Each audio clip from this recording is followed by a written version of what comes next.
अस्सलामुअलैकुम students, Khans academy में आप तमाम तुल्बा का खुशामदीद है। जैसे कि आप सब जानते हैं तमाम तुल्बा कि हमारे चैनल पर साइंस के पेपर सॉल्यूशंस की जो वीडियोस है वो शुरू है। हम आपको 5 इम्कानी सवालिया पर्चों का हल हर एक वीडियो में दे रहे हैं। पिछले चंद वीडियो में आपने देख लिया होगा, हमारे चैनल पर देखो मौजूद है। यहाँ पर हमने सबसे पहले तमाम MCQs दिए एक वीडियो में 5 पर्चों के। फिर हमने सवाल नंबर 1 का भी जो है 5 पर्चों का दिया। फिर हमने सवाल नंबर 2 का जिसमें साइंस की वजूहत पूछी जाती है 5 पर्चों की वो दी है। अब इस वीडियो में हम जो है आपको सवाल नंबर 2 का बी का जो है हल देने वाले हैं। तो मेरी आप तमाम स्टूडेंट से गुजारिश है कि इस वीडियो को शुरू से आखिर तक लगातार देखें और ऑनलाइन देखें। तो चलिए आइए बच्चों, हम शुरू करते हैं नवनीत पेपर सोल्यूशन 2021 और 22 के सवाल नंबर 2 के बी का हल। तो देखिए बच्चों, पेपर पैटर्न के हिसाब से सवाल नंबर 2 के बी में जो है कुल मिला के 5 सवालात आप इस वक्त देख रहे हैं। 5 सवालात पूछे जाते हैं जिसमें आप तमाम तुलबा को 3 सवालात हल करने होते हैं। हर सवाल 2 मार्क्स का होता है। इस तरह से आपको 6 मार्क्स मिलते हैं। तो इस वीडियो के अंदर आपको कंप्लीट 5 पर्चों के सवाल नंबर 2 के बी के जितने भी सवालात होते हैं आपको इसका हल देखने को मिलेगा। आपको वीडियो को देखते हुए, समझते हुए और उसको रोक रोक कर आपको लिखना होगा अपनी बुक में, क्योंकि जब तक आप ये लिखेंगे नहीं तब तक आप जो है इसके अंदर आपको ये याद नहीं होगा अच्छे तरीके से, है ना। तो इसको लिख कर आप याद करें और वीडियो को समझते हुए चले। तो देखिए इसका सलूशन ये आपके सामने मौजूद है। तो सबसे पहला सवाल है, पिघलाव की खुसूसी हरारत मख्फी। इसका जवाब कुछ इस तरह से है कि इकाई कमियत की अगर कोई एक ठोस मुस्तकिल तपिश पर ठोस से माय में अगर तब्दील करना है किसी चीज को, तो तब्दील करने के लिए जितनी हरारत उसको लगती है, जितनी हरारत वो जज्ब करता है जिससे वो ठोस से माय में तब्दील हो जाता है, उस शय की पिघलाव की खुसूसी हरारत मख्फी कहते हैं। इसकी इकाई कुछ इस तरह से है ना, जूल पर किलोग्राम या अर्ग पर ग्राम या कैलोरी पर ग्राम या केजी पर केजी, है ना, किलो कैलोरी पर केजी। इस तरह से इसकी इकाइयां हैं हरारत की। अगला सवाल है कि अगर शीशे और पानी का मतलक इनहराफ नुमा बिलतरतीब 3/2 और 4/3 हो, तब पानी की बनिस्बत शीशे का इनहराफ नुमा क्या होगा। अब पहले वास्ते में जो नूर की रफ्तार है उसको हम n1 जो है फर्ज कर लेते हैं कुछ इस तरह से यहाँ पर, है ना। और दूसरे वास्ते की जो नूर की रफ्तार है इसको n2 फर्ज कर लेते हैं इस तरह से, यानी 4/3। तो हमको 1n2 यानी अदसे का जो इनराफ नुमा मालूम करना है। तो हम क्या करेंगे, इन दोनों को तकसीम कर देंगे। तो देखो इस तरह से ये जो है 3 जो है नसब नुमा से नसब नुमा के नसब नुमा में है वो, तो इस तरह से 3 के ज़रब में चला जाएगा और ये 2 2 1 2 दूनी 4, तो इस तरह से कैंसिल हो जाएगा, है ना। तो यहाँ पर 3 तिया 9/4 ये बचेगा और ये आपका आंसर होगा। अगला सवाल है, ये कीमियाई मुतवाजन मसावत के लिए दिया गया है। मुंदरज झेल कीमियाई तामुल की वजाहत मुतवाजन कीमियाई मसावत की मदद से कीजिए। जुमला है कि कैल्शियम धात का पानी के साथ तामुल करती है। कैल्शियम धात पानी के साथ तामुल करती है। तो आपको पहले वजाहत लिखनी होगी, वजाहत पे 1 मार्क्स होते हैं, और फिर इस तरह से कीमियाई मुतवाजन मसावत आपको लिखनी होगी। कैल्शियम धात जब पानी के साथ कम शिद्दत के साथ अमल करती है, कैल्शियम धात जो है वो पानी के साथ कम शिद्दत के साथ अमल करती है, कैल्शियम हाइड्रोक्साइड बनता है, हाइड्रोजन गैस खारिज होती है, लेकिन इतनी हरारत खारिज नहीं होती कि वो आग पकड़ ले, है ना। तो यहाँ आप देख सकते हैं कैल्शियम का फॉर्मूला Ca, पानी के लिए H2O। तो यहाँ पर आपको याद रखना है कि कैल्शियम जब पानी के साथ मिलता है तो कैल्शियम हाइड्रोक्साइड, है ना, तो Ca ब्रैकेट OH2, इस तरह से इसका फॉर्मूला होता है, प्लस हाइड्रोजन गैस खारिज।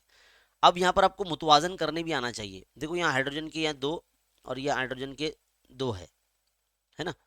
तो 2 2 टोटल 4 है। तो तीर के इस जानिब यानी जो आमिल अशय की तरफ 4 करने के लिए यहाँ पे 2 लगाया गया है, तो 2 दूनी ये 4 हो गया, है ना। तो यहाँ पर इधर 2 लगाने का मकसद क्या होता है कि ऑक्सीजन के भी वो 2 है। तो इस तरह से देखो यहाँ पर ऑक्सीजन के 2 है, तो यहाँ पर भी ब्रैकेट के बाहर देखो 2 लगा हुआ है, यानी वो ऑक्सीजन का भी 2 है और हाइड्रोजन का भी 2 है। तो इस तरह से हाइड्रोजन और ऑक्सीजन की जो वो मुतवाजन हो जाते हैं।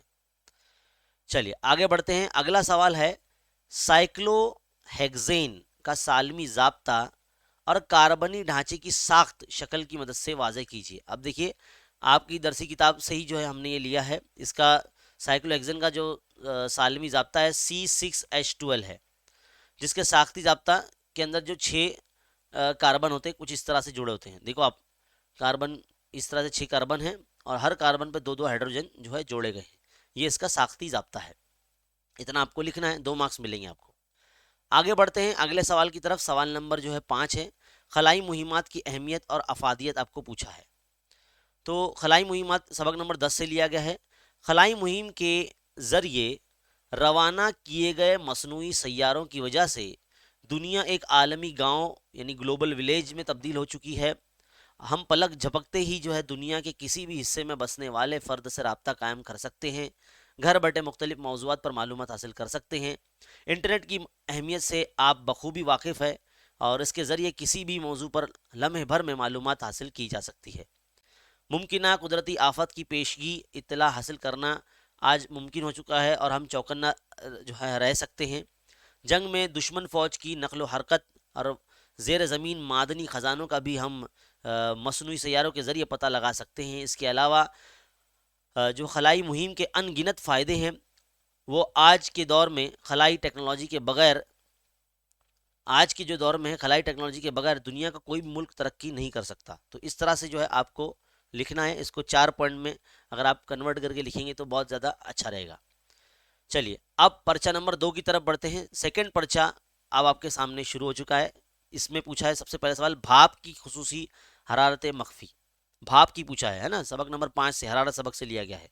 इकाई कमियत की माए को मुस्तकिल दर्ज हरारत पर अगर वो गैस में तब्दील करना है तो जितनी हरारत वो माए जज्ब करता है, जितनी भाप उसको दरकार होती है, वो उसकी हरारत खुसूसी की जो है होती है। मतलब माए की भाप की खुसूसी हरारत मख्फी होती है, कहलाती है।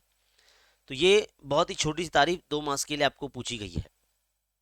अगला सवाल एक इबारती सवाल है। टंगस्टन के 2 बरकी बल्ब है जिनकी ताकत आपको 100 वाट और 60 वाट दी गई है ना, 100 वाट और 60 वाट दी गई है। उनके दरमियान जो बरकी का फ़र्क है जिसको वोल्ट कहते हैं, वो यहाँ पर आपको 220 दिया गया है।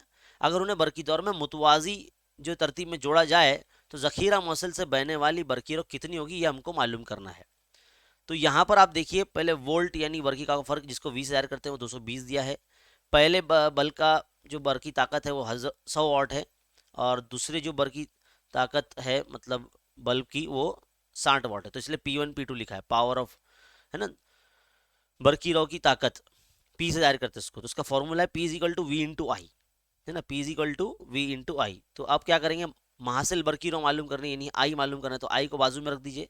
जो V है ज़रब में है तो P के तकसीम में इस तरह से चला जाएगा, यानी आई बराबर P बटे V। अब 2 बल्बों का मालूम करना है इसलिए I is equal to I1 is equal to P1 upon V, I2 is equal to P2 upon V। इस तरह से महासिल बरकी रॉ जो है जमा कर देंगे और यहाँ नसब नुमा देखिए दोनों का सेम है, वोल्ट तो एक मरतबा लिखेंगे इस तरह से। दोनों की जो बल्बों की बरकी ताकत है उनको प्लस कर देंगे। फिर उसको जो है आप तकसीम कीजिए 2 के पहाड़े से तो आपका 8/11। जब इसको आप मज़ीद तकसीम करते हैं आप तो 0.72 एम्पियर जो है मासिल बरकीरो हासिल होती है। तो यहाँ पर ये सवाल का जो हल मुकम्मल। आगे बढ़ते हैं सवाल नंबर 3 के लिए। तो बच्चों सवाल नंबर 3 में एक जदौल बनी गई है, यहाँ पर आप देख सकते हैं। आपको जो केमिकल फार्मूले के जो आम नाम और साख्ती ज़ाब्ते आपको लिखने हैं और IUPAC नाम आपको यहाँ पर दिए गए हैं। सबक नंबर 9 से ये पूछा गया है। एसिटिक एसिड को जो है उसका जो साख्ती जाता है CH3COOH होता है, CH3COOH इस तरह से होता है। इसको इथेनोइक एसिड या कार्बोक्सिलिक एसिड भी इसे कहा जाता है ना। इसके बाद जो दूसरा आपको दिया गया यहाँ पर लिखा है प्रोपेन 2 इसमें देखो 3 कार्बन आपको नज़र आ रहे हैं, है ना, यानी इसमें एसीटोन जुड़ा हुआ है। देखो -CO आप देख सकते हैं और ये अल्काइल ग्रुप आपको याद है ना, बहुत ज़रूरी है। तो इसका आप लिखेंगे एसीटोन। आप इधर पे इंग्लिश में भी लिख सकते हैं या इस तरह से उर्दू में भी लिख सकते हैं, है ना। तो एसीटोन इस तरह से आप लिखेंगे, है ना। तो ऐसे आपको लिखने के बाद पूरा जदौल को मुकम्मल बनाना होगा इम्तिहान में भी, है ना। आगे बढ़ते हैं अगले सवाल की तरफ। क्या बोला गया है, सवाल नंबर 4, मुंदरजा झेल कीमियाई तामुलात की वजाहत जो है कीजिए और मुतवाज़न कीमिया मसाद की मदद से उसको उसकी वजाहत भी लिखिए। यानी जो जुमला दिया गया है, मैग्नीज डाइऑक्साइड का अमल हाइड्रोक्लोरिक एसिड के साथ किया गया। तो यहाँ पर आप वजाहत देखो, यहाँ पे वजाहत हमने लिखा नहीं है लेकिन आप सुन लीजिए कि मैग्नीज डाइऑक्साइड का जब अमल हल्का हाइड्रोक्लोरिक एसिड के साथ किया जाता है तो ये एक अमल तादिल की मिसाल है। इसमें नमक और पानी बन रहा है। देखो MnCl2 यहाँ पर आप ये जो देख रहे हैं ये नमक है, मैग्नीज क्लोराइड, और ये H2O जो है पानी है, पानी के 2 साल में मिल रहे हैं यहाँ पर, और नतीजे में क्लोरीन गैस जो है खारिज हो रही है।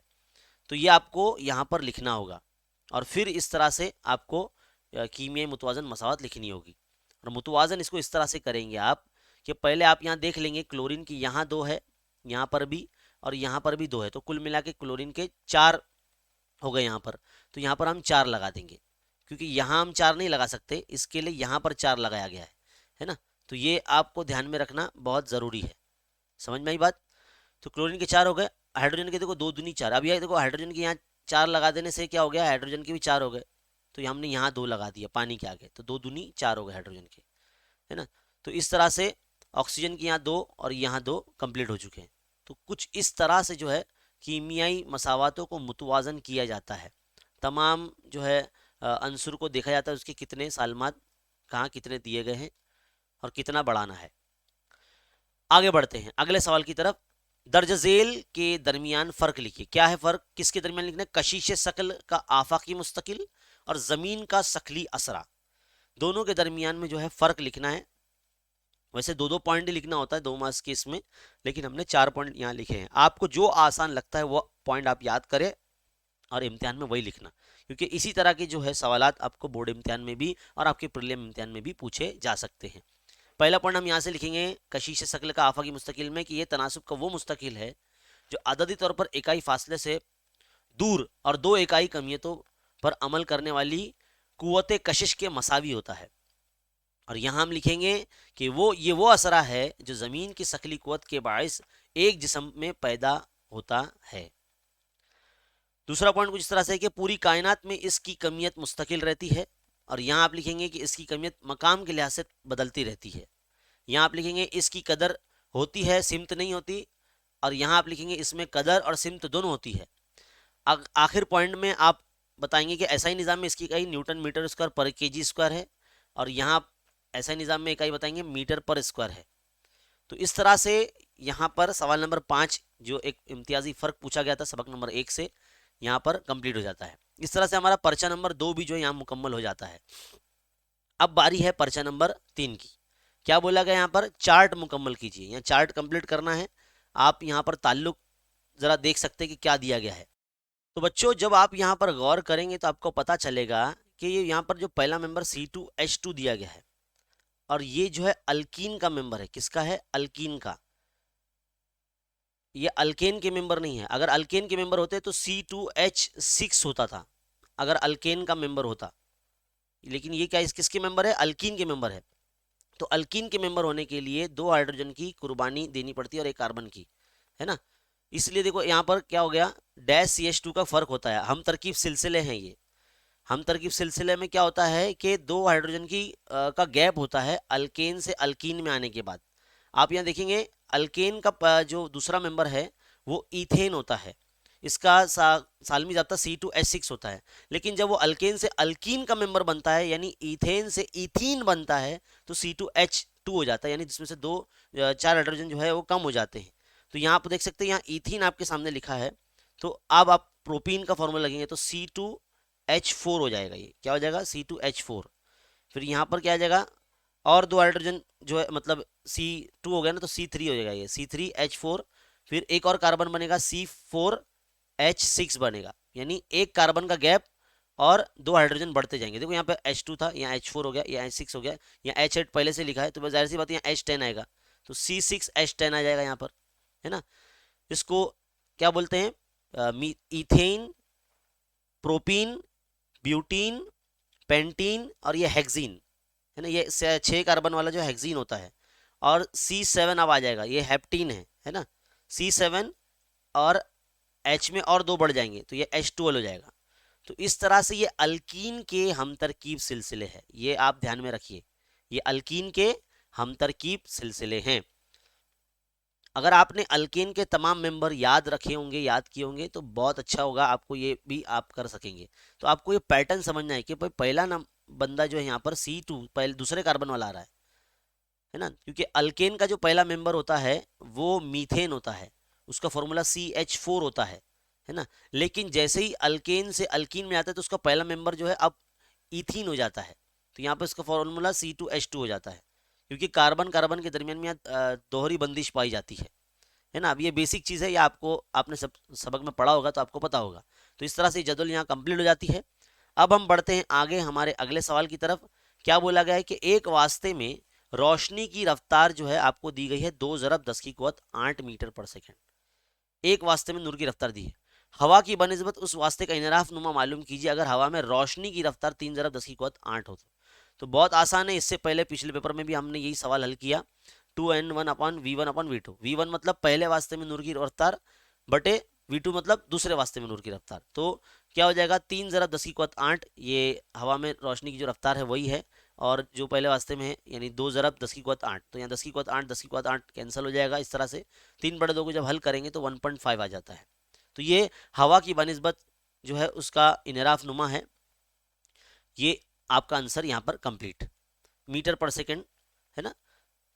आगे बढ़ते हैं, अगला सवाल है हरारत के तबादले का कानून या उसूल लिखिए। हरारत के तबादले का कानून सबक नंबर 5 से लिया गया है। हरारत मुबद्दिल का कुलिया भी इसे कहा जाता है। तो आपको ये बहुत ही सिंपल और आसान ये कुलिया है, एग्जाम में बहुत इंपॉर्टेंट, वेरी वेरी इंपॉर्टेंट है ये एग्जाम के नुक्ते नज़र से।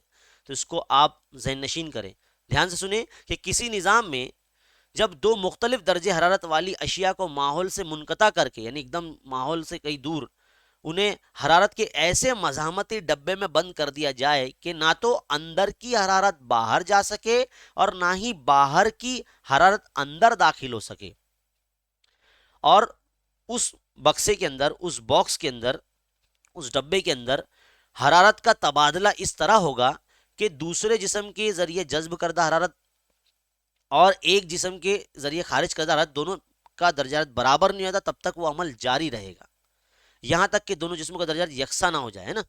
हरारत खुसूसी की इस्तात की पैमाइश आमेजिश के तरीके से कैलोरी मीटर के इस्तेमाल से मालूम किया जा सकता है। तो ये है हरारत की तबादले का कानून या उसूल। आगे बढ़ते हैं, अगला सवाल, क्या होता है जब सोडियम धात का टुकड़ा इथेनाइक एसिड में दाखिल किया जाए तो होने वाले कीमिया तामुल को मुतवाजन मसावत के जरिए बताइए, समझाइए। ऐसे सवाल आएगा, बहुत इंपॉर्टेंट सवाल ये, इसको भी आप ज़हन नशीन कर लीजिए।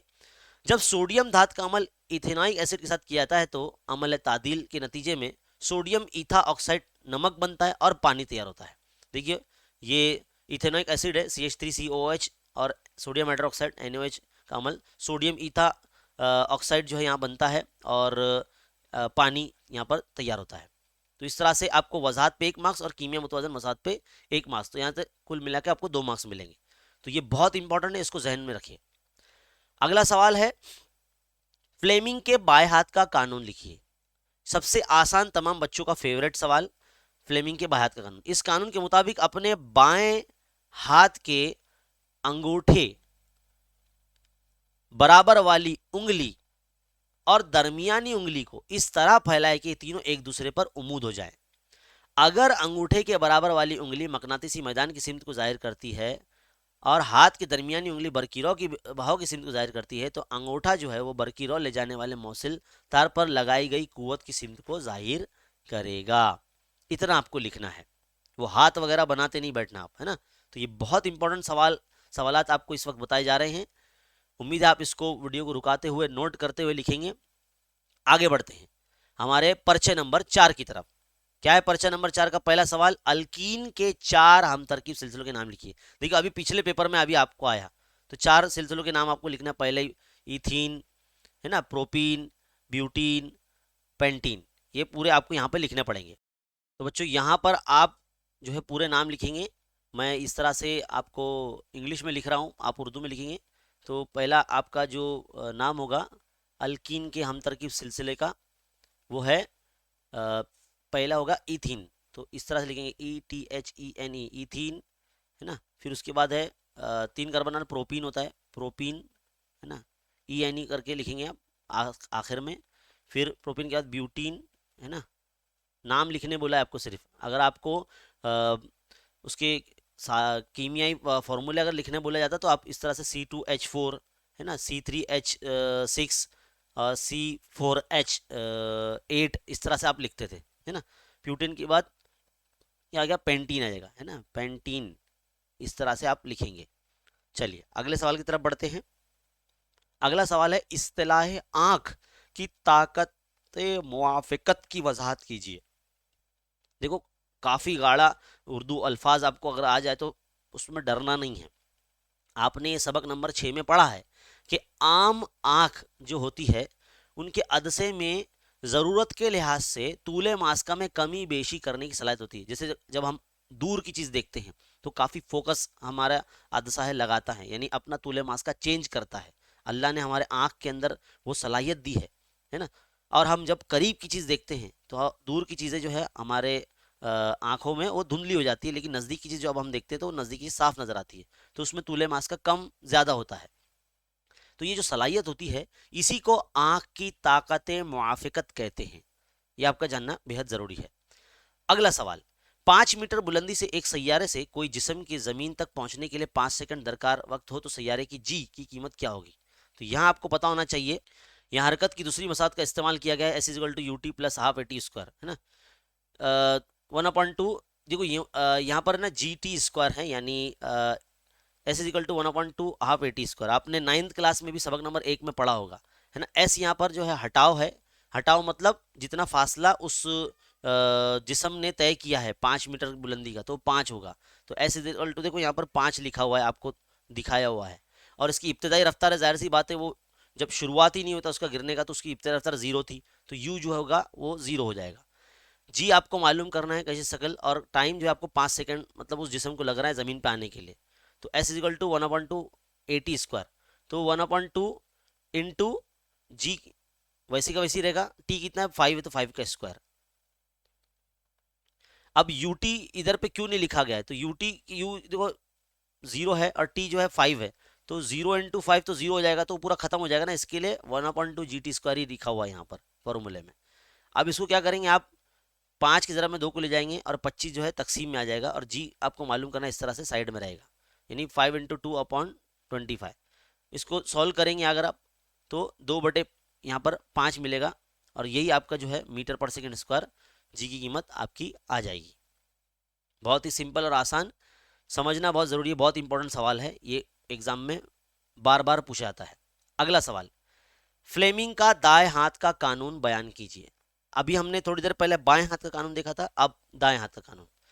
दाएं हाथ के जो कानून के मुताबिक अंगूठा अंगूठे के बाजू वाली उंगली और दरमियानी उंगली को इस तरह फैलाए कि वो एक दूसरे पर उम्मीद हो जाए।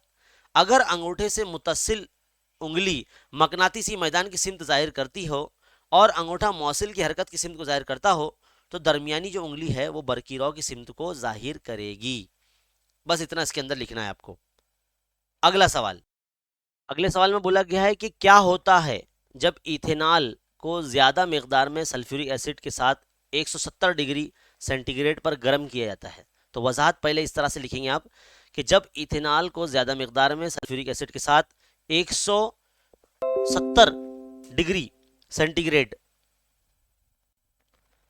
170 डिग्री सेंटीग्रेड पर गर्म किया जाता है तो पानी का एक सालमा खारिज होता है और इथीन नामी हाइड्रोकार्बन बनता है। देखिए इथेनॉल का फॉर्मूला CH3-CH2-OH, देखो ये अल्कोहल ग्रुप जुड़ा हुआ है यहाँ पर, तीर के निशान के ऊपर 170 डिग्री सेंटीग्रेड और H2SO4 मुर्तकिज जो इसमें मिलाया गया है, तो यहाँ पर CH2 डबल बॉन्ड CH2 यानी इथीन बनता है और नतीजे में पानी हासिल होता है। इस तरह से आपको लिखना है। आगे बढ़ते हैं अगले सवाल की तरफ, जो कि सवाल नंबर 5 यानी पर्चा नंबर 5 हमारा शुरू हो चुका है। सवाल नंबर 5 के बाद पर्चा नंबर 5, ये आखिरी पर्चा, इसके जो है अब सवालात आपके सामने आएंगे। अगर किसी सैयारे की कमियत ज़मीन की कमियत का 8 गुना और उसका निस्फ कुत्र ज़मीन की निस्फ कुत्र का दुगना कर दिया जाए तो सैयारे की शकली गुरेज रफ्तार यानी स्केप वेलोसिटी, यानी जो उसको ज़मीन के कशी शकल के दायरे से बाहर निकलने के लिए जो रफ्तार चाहिए होती है वो हमको मालूम करनी है। तो दी गई चीज़ है, यानी जो हमें बोला गया उसके मुताबिक अगर उसको रियाजियाती सूरत में लिखेंगे कि अगर किसी सैयारे की जो कमियत है वो ज़मीन की कमियत का 8 गुना, तो ज़मीन की कमियत को हम M1 कैपिटल M1 बता रहे हैं, उसको 8 गुना कर देंगे यानी 8M1। तो ये सैयारा है M2 जिसकी कमियत जो है वो ज़मीन की कमियत का 8 गुना है, और उसका जो निस्वकुत्र है वो ज़मीन के निस्वकुत्र का दुगना है। अब हमको मालूम है, हमने सबक नंबर 1 के आखिर का जो पॉइंट है गुरेज शकली रफ्तार, उसका फॉर्मूला देखा है। शकली रफ्तार बराबर जजर में 2Gm/r। तो हमारे पास यहाँ पर जो है दो सैयारे हैं, यानी एक ज़मीन भी है और एक सैयारा भी है दूसरा। तो यहाँ पर दोनों की जो शकली रफ्तार है अगर इस तरह से रखा जाए तो कुछ इस तरह से फॉर्मूला इसका बनेगा। और जब इनकी कमियतें हम यहाँ रखेंगे तो देखो M2/M1 हो जाएगा तो 8/1 हो जाएगा, तो यानी यहाँ 8 रख देंगे, इनकी जगह पर 8 रख देंगे यहाँ पर। और R1/R2, R1/R2, तो उसका आंसर क्या आ जाएगा, यानी R2/R1 है ना, तो 1/2 आ जाएगा। देखो यहाँ से है ना, R1 के अपॉन में R2 आ जाएगा, तो 2 भी तो यहाँ चला जाएगा ना इस तरह से, तो R1/R2 का जो निस्बत होगी 1/2 होगी, तो उस तरह से यहाँ लिख देंगे। 2 1 2 2 चौक 8, तो ये जजर में 4 बचेगा यहाँ पर। जजर में 4 बनेगा तो 2 बन के बाहर आ जाएगा, है ना। अब जब 2 बन के बाहर आ जाएगा तो हमको ज़मीन की शकली गुरेज रफ्तार जो है मालूम है, किताब में दी गई 11.2 है ना, उससे मल्टीप्लाई कर देंगे तो ये आपका आंसर आ जाएगा 22.4 × 10⁻³ मीटर पर सेकंड। ये उस सैयारे की जो शकली रफ्तार है जिसका वजन मतलब कमियत जो है वो ज़मीन के 8 गुना है। तो ये यहाँ पर कंप्लीट इसका सोल्यूशन यहाँ पर इस वक्त आपके सामने। अगला सवाल की तरफ बढ़ते हैं। मुख्तसर नोट पूछा है कलई करना क्या है। इस तरीके में धात पर टिन धात की पतली तय चढ़ाई जाती है और इसे कलई करना कहते हैं। पीतल या तांबे के बर्तनों पर जब सब्ज माइल तय जम जाती है जो कि एक जहरीली तय होती है, अगर उस बर्तन में दूध या दही या खट्टी चीज़ जो है पकाई जाए या रखी जाए तो वो ख़राब हो जाती है, जिससे जो है बचाने के लिए बर्तनों पर कलई किया जाता है। तो ये आपको नोट इस तरह से लिखना है, बहुत इंपॉर्टेंट। इसकी जगह जस्ताना या मलम्माकारी वगैरह भी पूछा जा सकता है एग्जाम में। अगला सवाल, तजज़ेल के दरमियान इम्तियाजी फ़र्क लिखिए। मेंडलीव की दौर जदल और जदीद दौर जदल, बहुत आसान, सबक नंबर 2 से लिया गया है मेंडलीव की दौर जदल और जदीद दौर जदल में। तो दोनों में छोटे छोटे पॉइंट हमने आपको लिख कर दिए हैं ताकि आप इजीली इसको याद कर सके, इसको जहन नशीन कर सके। पहला पॉइंट यहाँ से लिखेंगे, इस दौर में अनासिर को जौहरी वज़न के मुताबिक चढ़ती तरतीब में रखा गया है और इस जदौल में जौहरी अदद की चढ़ती तरतीब में अनासिर को रखा गया है।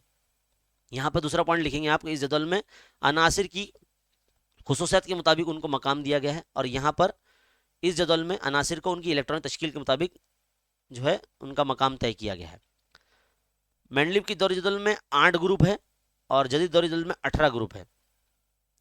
और आखिरी पॉइंट यहाँ पे इसमें लिखेंगे, वैसे तो 2 ही पॉइंट लिखना है हमने, लेकिन आपको 4 पॉइंट लिख के दिया ताकि इसमें से आप कोई भी लिख सकते हैं। इसमें लिखेंगे आखिरी पॉइंट कि इस जदौल में हमजा के लिए कोई अलग जगह नहीं थी, लेकिन इस पॉइंट में मतलब इस जदौल में जो है यहाँ पर हमजा को एक ही मकाम दिया गया था क्योंकि इनकी इलेक्ट्रॉनिक तश्कील, इनकी जौहरी अदद यकसा थे, है ना, इसलिए। आगे बढ़ते हैं अगला सवाल की तरफ। इनहराफ नूर के कवानीन पूछा गया है, बहुत ही इंपॉर्टेंट बोर्ड एग्जाम के नुक्ते नज़र से और आपके प्रीलिम इम्तिहान के नुक्ते नज़र से। शुआ वक़ू और शुआ मुनरफ़ा यानी नुक्ता वक़ू से गुजरने वाला उमूद की मुखालिफ सिमत में होता है, यानी एक दूसरे के मुखालिफ सिमत में। आपने वो मुस्ततिली मंशूर वाला प्रैक्टिकल किए होंगे, ऐसा वाला, है ना, इस तरह से। तो वो आपको यहाँ पे ज़हन रखना होगा। यहाँ पर शुआ वक़ू ये होता है जो रेड कलर से बताया होगा, यानी ब्लू कलर वाला होगा, इसे शुआ मुनरफ़ा बताया गया होगा। इधर पे एक उमूद होता है इस तरह से, है ना। तो वो शक्ल आपको ज़हन में रखना है ताकि आपको इनहराफ नूर के कानून समझ में आ जाए। अब ये जो तीनों चीज़ें हैं, शुआ वक़ू, शुआ मुनरफ़ा और उमूद, ये सब एक ही मस्तवी में वाक़ होते हैं और दिए हुए वास्तों की एक जोड़ी के लिए ज़ाविया वक़ू का साइन यानी साइन आई और साइन आर ज़ाविया मुनरफ़ा को रिफ्रैक्शन एंगल ऑफ रिफ्रैक्शन बोलते हैं ना, मुनरफ़ा, ज़ाविया मुनरफ़ा का साइन ये मुस्तकिल होता है। क्या होता है? कांस्टेंट होता है, ये मुस्तकिल होता है, इसलिए इसे स्नेल का कानून भी कहते हैं इसको। और इस मुस्तकिल को पहले वास्ते के मुतालिक दूसरे वास्ते का इनराफ नुमा भी कहा जाता है। तो ये है इनराफ नूर का कवानीन और इसको जहन में रखना आपको, बहुत इंपॉर्टेंट है। चलिए आखिरी सवाल इस पर्चे का, बरकी इस्तरी में बरकी रौ के हरारती असर के इतलाक की वजाहत कीजिए। मतलब बरकी रौ के हरारती असर का इस्तेमाल किस तरह से होता है इस्तरी के अंदर, जिससे हम हमारे कपड़े प्रेस करते हैं हम लोग। तो बरकिस्तरी के अंदरूनी हिस्से में बहुत ज़्यादा मज़ामत वाला एक लच्छा इस्तेमाल किया जाता है और जिसे अबरक की चादरों से ढक दिया जाता है और उस लच्छे को धात की वजनदार सील के ऊपर एक धाती ब्लॉक में रखा जाता है। इस ब्लॉक से मुंसलिक गैर मौसिल शय या प्लास्टिक से बना हैंडल होता है जिसको पकड़ कर हम इस्त्री करते हैं। जब लच्छे में बरकी रौ गुजारी जाती है तो अबरक में महफूज ये लच्छा बरकी रौ के हरारती असर से बहुत गर्म हो जाता है, हरारत खारिज करता है। अबरक की ये अहम खसूसियात है कि वो हरारत का अच्छा मौसिल है लेकिन बर्क का अच्छा मौसिल नहीं है वो, इसलिए लच्छे की हरारत धाती सील में मुंतकिल हो जाती है और वो गर्म हो जाता है और हमारे कपड़े इस्त्री हो जाते हैं। अबरक के बर्क के लिए गैर मौसिल होने की वजह से बर्क धाती सील में नहीं पहुंच पाती और हमको बर्क की झटका नहीं लगने पाता। तो इस तरह से ये जो सवाल है यहाँ पर इसका जवाब मुकम्मल होता है। उम्मीद है आपको बहुत अच्छे तरीके से समझ में आया है और ये वीडियो जो है आपको रुका रुका कर जो है पूरा लिखना होगा अगर आप लिखना चाहते हैं इसको। अदरवाइज़ ये आपको कुछ दिनों बाद हमारी वेबसाइट पर इस वीडियो के डिस्क्रिप्शन में आपको लिंक मिल जाएगा, इसका आप PDF जो है डाउनलोड कर सकेंगे। तो जब तक आपको ये सवालात की जो हल है आपको वीडियो देखकर ही लिखने होंगे। उम्मीद है आपके लिए ये वीडियो बहुत ज़्यादा हेल्पफुल होगा, इसको खूब शेयर कीजिए। आप अगर हमारे चैनल पर नए हैं तो हमारे चैनल को इस वीडियो को लाइक कीजिए, चैनल को सब्सक्राइब कीजिए। इसी तरह के वीडियोस देखते रहने के लिए चैनल पर बने रहिए, देखते रहिए, सीखते रहिए और बने रहे खान्स अकेडमी के साथ। इंशाल्लाह मिलते हैं अगले वीडियो में सवाल नंबर 3 के सोल्यूशन के साथ, जिसके अंदर पांचों पर्चों के सवाल नंबर 3 जो कि 15 मार्क्स का होता है उसका हल हम लेके बहुत जल्द हाजिर हो जाएंगे। जब तक के लिए देखते रहिए और सीखते रहिए। मिलते हैं अगले वीडियो में। शुक्रिया।